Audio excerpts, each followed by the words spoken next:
Hey guys, Dan here with another video. This time I'm calling this one Reading Dilemmas. And the reason I'm calling it Reading Dilemmas is because I have a dilemma of a situation. Well, I did per se. I have been reading this book by Joyce Carol Oates, Do With Me What You Will. The only reason I stumbled across this book at the local library, there was a pile of books they were giving away, and I remember that Conrad, I don't even know what his channel name is currently, but he always recommended this author. He said she's a really good author, so I was like, I'm gonna, I never ran across another book of hers any other time. I did try to enter Goodreads giveaways of books that they were giving away of hers. I never won. So when I saw the opportunity to get this, I decided to pick it up and start reading it.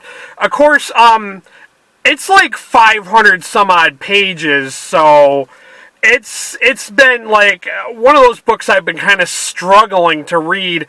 The rundown, like the summary for the book is kind of weird. Like it says it's about like contemporary times, like it was written in the 70s, so it has to do with elements of different things going on politically during that time period. It has to do with romance and law, which is kind of really boring for me because I'm not one of those people who can get into court cases, and that's like kind of where I left off when I stopped reading it. And I kind of stopped reading it because lately I've been going to the library and I've been seeing other books that are on my TBR that I'm really excited to read.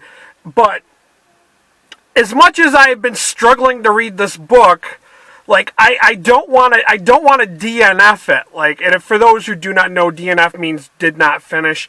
I really don't want to DNF this book because I feel like, because a couple of people have said that she's a good author, and honestly, I'll admit, I read the reviews of this book, and there were some people really hated it, some people just didn't like it, but then there were some that gave it really good ratings, and they like really enjoyed this book, and they got something out of it, some life-changing things.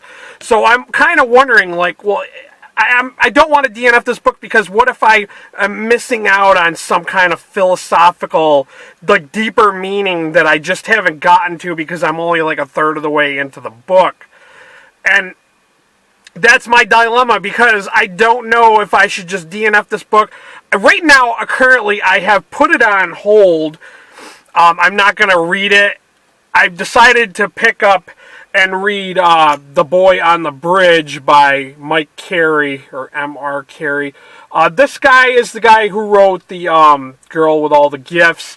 I thought that originally this was a sequel to The Girl with All the Gifts, but it's really just a prequel, and it's really good. It's something that I have been enjoying, whereas the other book I really wasn't enjoying as much. And there is another book that I plan on reading, so I don't know if I'm in a big hurry to get back to the Joyce Carol Oates book. Let me know if you guys have ever come across a situation like this where you didn't want to stop reading a book, or you just kind of were torn about DNFing a book. And this kind of goes back to the whole topic of DNFing. If you like the video, like it, share it with your friends. If you're not already a subscriber, please hit that subscribe button. I will include a review of The Girl with All the Gifts so you guys know what I'm referencing and why I wanted to read this book. Thanks for watching. Until next time, later, guys.